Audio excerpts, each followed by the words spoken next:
Hey guys, welcome to Cody and Davina's Videodrome. I'm Cody. I'm Davina. And today we're going to talk about Beyond the Gates.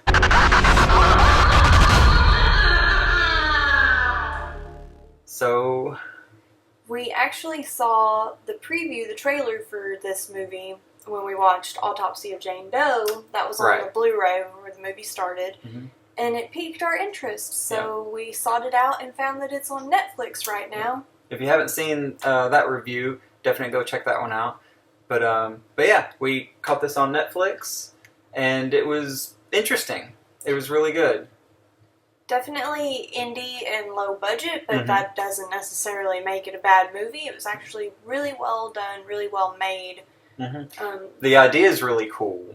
So the premise of the movie basically is kind of like a indie horror version of Jumanji, where the characters find the board game. It's a VHS board game, kind of like Nightmare. Now, neither one of us, though we grew up in the 90s, neither one of us had any experience with VHS board games. So also no experience with Jumanji because that movie terrified me. I don't mess with board games that might have supernatural ability. I was a super big fan of Jumanji. I loved Jumanji as a kid. But yeah, it's so the idea of a VHS board game is you basically have a board game with pieces and whatnot like you would normally have, but it has a VHS that walks you through and like tells you what to do, and you solve kind of a mystery or whatever. There were different kinds. Like I said, Nightmare was like the big horror-oriented one, apparently.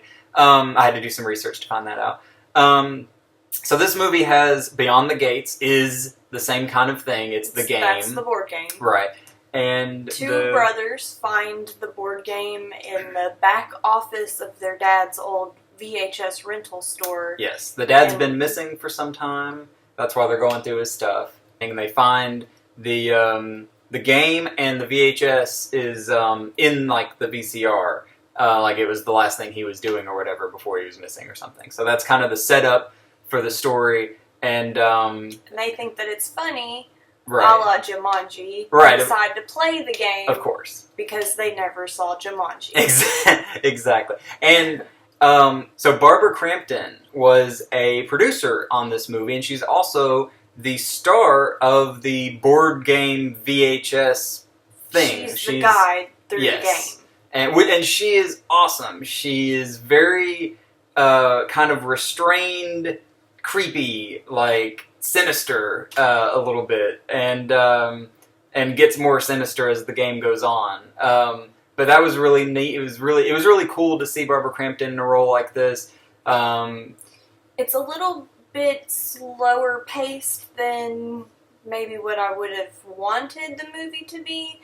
There is a lot of time to get to know each individual character. Some of the dialogue is a little choppy, but again, it's a very indie movie, so not a huge flaw with it on that. But they play their way through the game and face challenges along the way. Exactly. It's a little talky, which the character development and everything is good, I guess. It goes on a little too far or too long, I guess, before it kind of picks up and the quote unquote action starts. Right. So there's that. Before they make it to the gates, right, a little bit and beyond the gates. Right, like a little bit of a slow burn sort of thing. That you get into it by the end of it, but like in the beginning, you're kind of just like, okay, let's get to the thing.